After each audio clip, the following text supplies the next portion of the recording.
Hello and welcome to the 15th episode of RNM Show. A very warm welcome to all of you. Um, for all those who are joining us for the first time, let me tell you what is this series all about. It is a small talk series wherein we take up a question from our very own Indian epics and try and answer those questions and queries that you all send us. So please keep sending us your questions and queries, and we are very happy to research on them and then answer them. Thank you so much for sending us the questions. With this, I would like to call Rishi to answer our today's question. Hello. Hello. Alright. So Rishi, since the theme is again Shravan month and we are talking about Shiv जी, तो आज का question Shiv जी के कुछ ornaments के ऊपर है. Okay. Do you think Shiv ji ornaments पहनते हैं? भगवान ब्रह्मा को देखा है कि वो अच्छे कपड़े पहनते हैं, ज्वेलरी पहनते हैं. भगवान विष्णु को देखा है.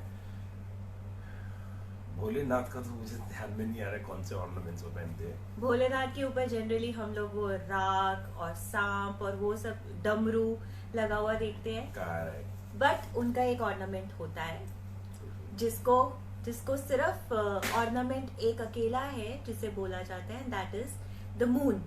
ओके. द क्रिसेंट जो उनके सिर के ऊपर होता है.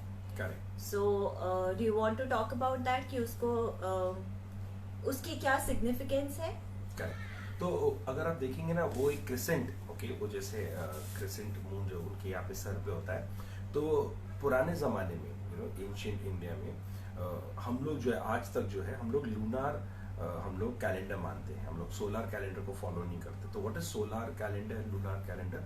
सोलर कैलेंडर जो है, जो वेस्टर्न है, जो 1st to 31st या 30th जो डेज होते हैं एक मंथ में, Monday to Sunday and then from January to December. Lunar calendar जो हमारे जो पूर्वज थे, वो मून को देख के उनको पता चलता था कितने दिन चले गए हैं.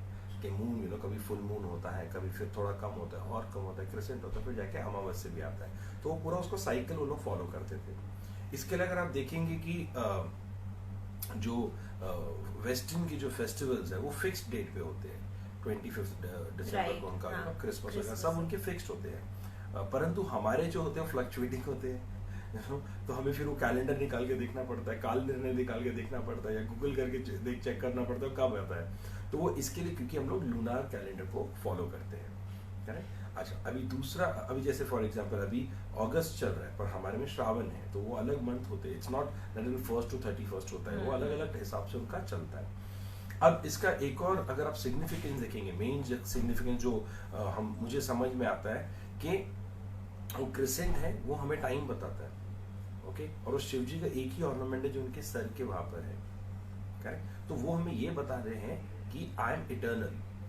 ओके. मैं समय के पहले भी था और मैं समय के बाद भी रहूंगा. ओके. वो जैसे कहते हैं ना, अजन्य है वो, अजन्य है वो, ना जन्म हुआ उनका. करेक्ट. तो टाइम के पहले भी थे, टाइम के बाद थे. एंड भगवान Shiv is eternal. So that is what our understanding is about the crescent moon. Therefore उन्हें ऑर्नामेंट के जैसे पहनते हैं और लोग हम उनके फिर वो कैलेंडर्स चेक करते हैं, फेस्टिवल्स मनाते, सब करते हैं. तो that is the reason why Shiv ji has that. Alright. Thank you so much, Rishi, for this insight. Welcome, Mehak, for this insight. Okay, Rishi, उनका एक और अभी I can't call it an ornament, but एक और चीज वो कैरी करते हैं और उनका त्रिशूल. Correct. उसके बारे में आज थोड़ी बात करते हैं. तो त्रिशूल के बारे हम दोनों मिलकर बात करेंगे. ठीक है. तो इसको स्प्लिट करते हैं. त्रिशूल उन्हें कैसे मिला वो मैं आपको बताऊंगा और सिग्निफिकेंस आप बताएंगे. ठीक है. ओके. तो ये कहानी होती है कि जब सूर्य देवता का विवाह होता है एक कन्या के साथ जिनका नाम होता है संजना, जो विश्वकर्मा की पुत्री होती है. ओके. तो विश्वकर्मा जो थे वो वो आर्किटेक्ट है, गॉड ऑफ आर्किटेक्ट उन्हें कहा जाता है. इंजीनियर्स जो है उनकी बहुत पूजा करते हैं. विश्वकर्मा डे भी सेलिब्रेट किया जाता है. अब विश्वकर्मा जो है अपनी पुत्री का विवाह तो करा देते हैं. संजना और सूर्य देवता बड़े खुश होते हैं, परंतु संजना से ना उनका तप सहन नहीं किया जाता है क्योंकि बहुत हीट होती है. तो संजना अपने फादर को जाके कहती है कि इनकी तो बहुत इनमें हीट है, मैं तो पास में जाती हूँ, मेरा बदन जलना शुरू हो जाता है.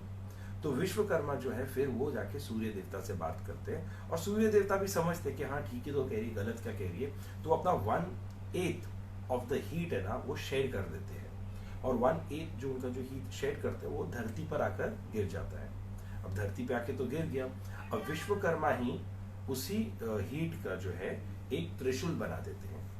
अब वो जो त्रिशूल बनता है वो क्योंकि सूर्य की किरणों से बना है, जो किसी को भस्म भी कर सकता है, तो किसको जाएगा? जो डिस्ट्रक्टर है ऑफ वाइसेस, इविल, महादेव। तो वो जो त्रिशूल है फिर विश्वकर्मा महादेव को भेंट में देते हैं, और इसलिए महादेव के पास वो त्रिशूल होता है। अब ये तो मैंने त्रिशूल की कहानी बता दी, अब आप बताइए सिग्निफिकेंस क्या है त्रिशूल का? ठीक है, तो पहला तो उसके काफी सारी चीजें सिंबलाइज करता है त्रिशूल। पहला है कि त्रिशूल 3 पार्ट्स में है, जैसे उसके 3 पार्ट्स होते हैं, तो that represents the Trinity. Brahma, Vishnu और महेश, तीनों गॉड्स को रिप्रेजेंट करता है। और ऐसा बोलते हैं कि अगर शिव जी अपने त्रिशूल से किसी को मारते हैं तो it is like all the 3 gods are actually killing that person और डीमन और व्हाटएवर।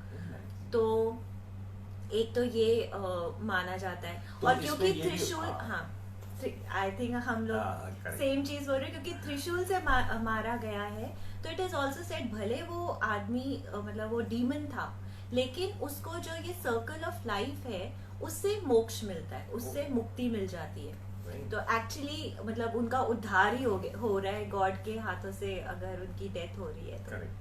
सेकेंड उसका सिंबलाइज करता है द टाइम, ठीक है। It represents the past, the present and the future.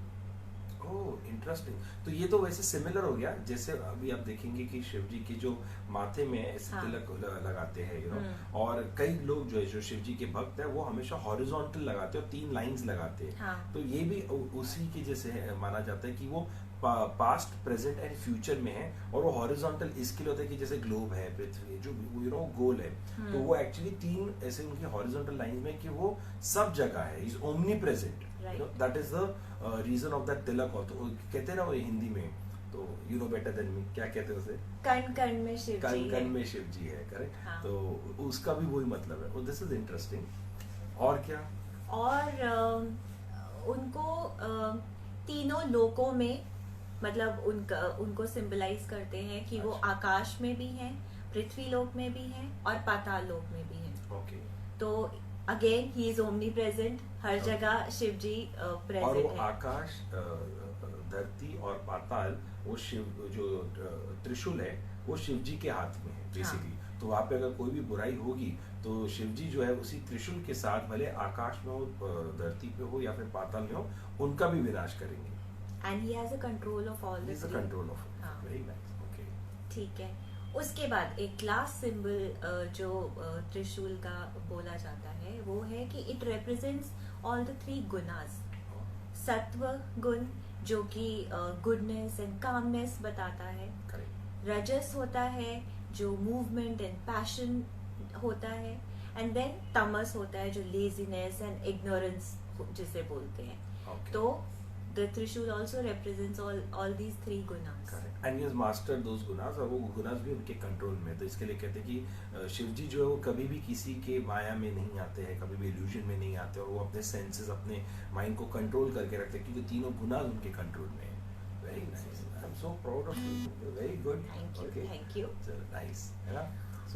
So now let me say thank you, Meg, for giving us such wonderful insights and sharing so many things about the significance of Bhagwan Shiva's Trishul, and it was really nice to listen to you and today learn from you.